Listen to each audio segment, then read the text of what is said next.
ടുനെറ്റ് news കാലാവസ്ഥാ വാർത്തയിലേക്ക് സ്വാഗതം. കേരള തീരം മുതൽ മഹാരാഷ്ട്ര തീരം വരെ നീണ്ടുനിൽക്കുന്ന ന്യൂനമർദ്ദപാത്തി നിലവിലുണ്ടെങ്കിലും ഇന്ന് മധ്യകേരളം മുതൽ തെക്കോട്ടുള്ള മേഖലകളിൽ മഴ കുറയുമെന്ന് സ്വകാര്യ കാലാവസ്ഥാ നിരീക്ഷണ വിഭാഗമായ മെറ്റ്ബീറ്റ് വെതർ. ഇന്ന് പകൽ കേരളത്തേക്കാൾ കൂടുതൽ മഴസാധ്യതയുള്ളത് കൊങ്കൺ തീരത്തും മുംബൈയിലുമാണ്.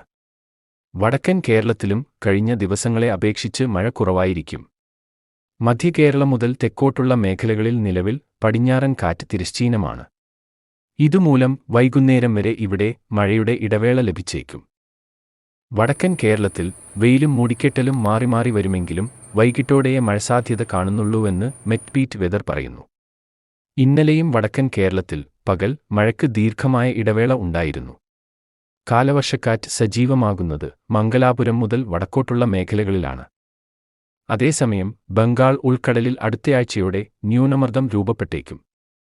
ഇതോടൊപ്പം പസഫിക് സമുദ്രത്തിലും ന്യൂനമർദ്ദങ്ങളും ചുഴലിക്കാറ്റുകളും ഉടലെടുക്കാൻ സാധ്യതയുണ്ട്.